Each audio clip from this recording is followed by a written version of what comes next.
Okey, melihat pada soalan sebelum ni, okey, dia suruh kita lukiskan graf yang menunjukkan bilangan pekerja yang bekerja di pelbagai sektor ekonomi. Okey, apa yang saya dah tunjukkan yang perlu ada dalam graf ni, yang pertama adalah tajuk. Okey, ni tajuk. Tajuk kita perlu berada, kita punya graf perlu berada di tengah-tengah lah, tengah-tengah graf. Tak boleh ke tepi dan tak boleh ke alik kanan sangat. Okey, maksudnya kat sini kita perlu ada tajuk. Ni yang pertama, tajuk. Dan yang kedua, lepas awak tulis tajuk, kamu perlu gariskan dia punya paksi menegak dia, paksi Y. Okey, bila lepas kita tengok paksi Y ni, lepas kita perlu gariskan dengan paksi X. Okey, paksi X. Lepas tu, ini apa yang perlu adalah. Okey, lepas kamu dah hasilkan paksi Y dengan paksi X, okey, tips yang saya bagi tahu, contoh kalau dekat soalan tu kan, kamu tengok dia punya bilangan pekerja dalam sektor ni yang paling tinggi adalah 50. Okey, itu akan menentukan berapa skala yang perlu anda gunakan. Okey, bila ada 50, kat sini saya gunakan skala 10, lebih mudah. Okey, jadi lepas kamu lukis ni, tuliskan skala dia 10, 20, 30, 40 dan 50. Ni untuk bilangan pekerja. Lepas tu, dengan jadual tadi tu, kamu hanya perlu masukkanlah balik. Contoh kalau macam pertanian kan, mula-mula ni, kita ada 25. Okey, 25. Dan ni kita ada 30. Okey, 30 dan seterusnya lah. Ni 50. Sebab 50 kan yang paling besar. Okey, lepas kamu dah lukiskan bar dia, lorekkan. Okey, kalau kamu ada pensel warna, boleh lorekkan, boleh warnakan dengan pensel warna.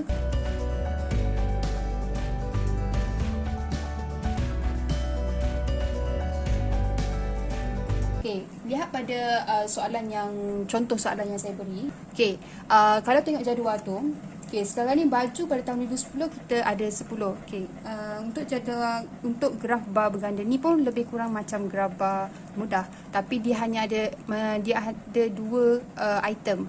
Maksudnya, okey, masukkan terus. Contoh kalau macam untuk baju 2010 kita ada 10 helai, 10,000 helai baju. Okey, tandakan 10. Yang ni kita ada 20. Okey, dan samalah, teruskan dengan ni. Dan lepas tu kita lorekkan. Kalau boleh buat dua warna yang berbeza lah. Okey, lepas daripada tu kita perlu ada petunjuk.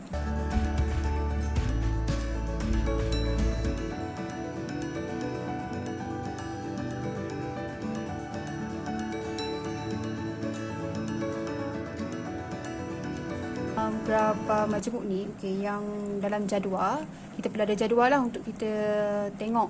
Okey, dalam jadual ni apa yang saya bagi tahu, tunjukkan sebelum ni, dia perlu ada jumlah. Okey, inilah yang saya masukkan jumlah kat sini.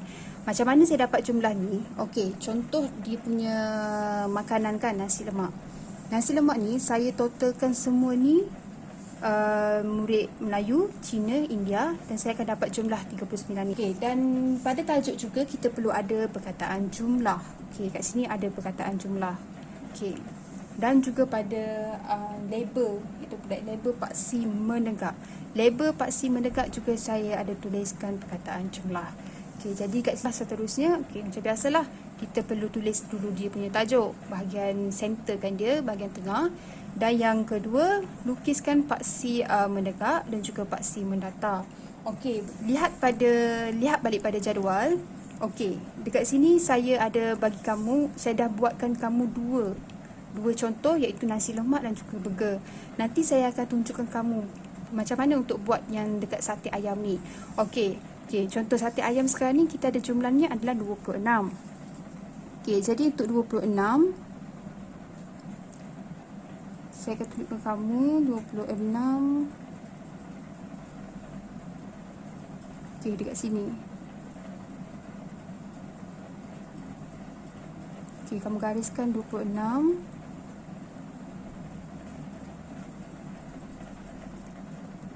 Okey, maknanya saya punya titik yang terakhir saya akan berhenti kat sini, 26. Okey, jadi tengok balik. Okey, sate ayam. Pelajar Melayu kita ada 9. Okey, kamu kira daripada bawah ni 9. Okey, Okey, seperti kat sini 9. Okey, dan pelajar Cina juga kita ada 9. Okey, kamu tarik lagi, maksudnya kita ada 9.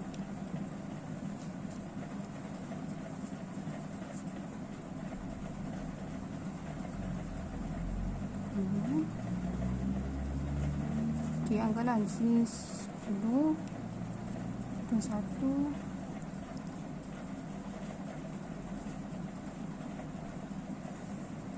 Okey, 9 dekat sini totalnya adalah 8.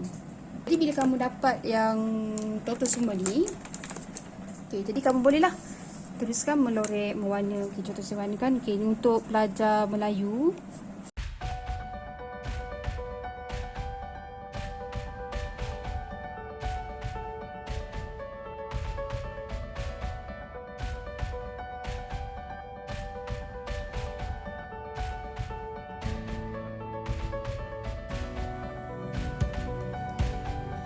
Okey, jadi ni adalah untuk graf majmuk.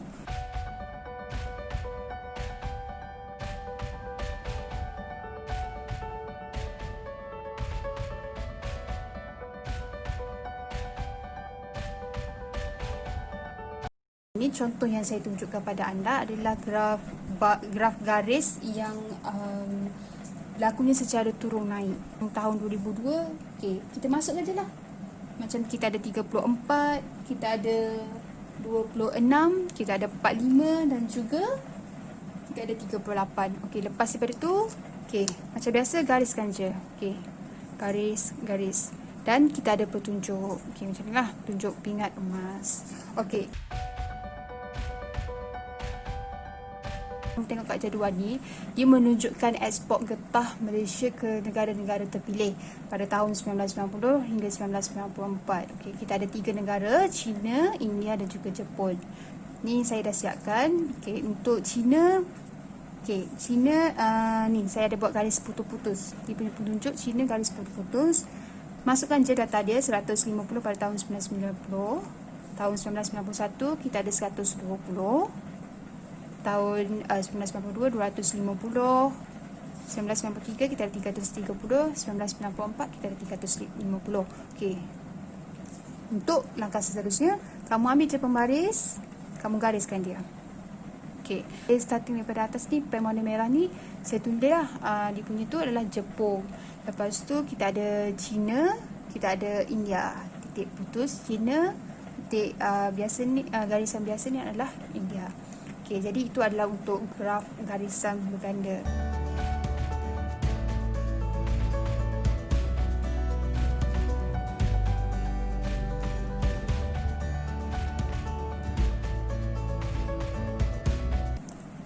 Okey, untuk graf yang terakhir, kita ada graf gabungan. Macam sekarang, saya ambil untuk tengok dia punya suhu dengan hujan. Okey, tengoklah suhu dan juga hujan. Okey, macam ni saya dah tulis sebab saya lupa untuk tulis tajuk. Nanti kamu tuliskan tajuk ya. Okey, untuk dalam jadual ni kita ada 12 bulan. Okey, jadi dekat sini kita ada suhu dan juga hujan. Untuk gabungan ni dia lebih kompleks sikit lah. Maksudnya sebab kita perlu ada 2 skala. Okey, jadi buatkan garis paksi. Dekat untuk gabungan kita akan ada 2 paksi Y. Okey, belah kiri dan sebelah kanan. Okey, ini adalah paksi X. Okey, untuk sebelah kiri, kebiasaannya kita akan buat untuk hujan lah. Dan sebelah kanan kita akan buat untuk suhu. Okey, lepas kamu buat ni, kamu pastikan ni adalah untuk kamu cukup-cukupkan dia untuk 12 bulan. Okey, okey, apa yang saya buat, kamu tengok dia punya nilai dekat hujan ni. Okey, dekat nilai hujan ni, nilai yang paling besar saya jumpa adalah 346. Okey, jadi daripada 346 tu saya anggarkan dan saya gunakan skala yang sesuai lah, iaitu saya gunakan skala 50. Okey, jadi kamu tulislah start daripada 0, 50 sampai 400. Okey, pastikan ni adalah betul lah skalanya. Dan yang kedua, kamu tengok pula pada suhu. Suhu dekat sini, nilai yang paling besar saya jumpa adalah pada bulan Julai. Pada bulan Jun, iaitu 29. Okey, jadi macam mana kita nak tentukan skala belah sini pula. Okey, kat sini pun lebih kurang sama. Macam tadi, bila kita tengok dia punya nilai adalah 29. Okey, jadi saya anggarkan dia untuk gunakan skala 4. Okey, jadi kat sini. Okey, untuk kita nampak lebih kemas, okey, lepas kamu buat ni, masukkan sahaja datanya. Contoh macam hujan kan. Okey, hujan ni pastikan dia ada unit lah, mm. Okey, 140, masukkan je 140. Okey, hujan ni kita akan buat bar lah. Kita akan buat graf bar. Manakala untuk suhu kita akan buat graf garis. Okey. Okey, jadi lepas kamu buat yang graf bar ni untuk hujan, kamu boleh teruskan dengan suhu. Bila suhu ni, okey, kamu buatlah sini 27, 27, 27, 28 dan seterusnya pada setiap bulan. Kan kamu punya titik ni pastikan tengah-tengah lah, kat tengah-tengah. Januari, tengah-tengah Februari. Okey, jadi nampak lagi kemas. Okey, itu untuk graf gabungan.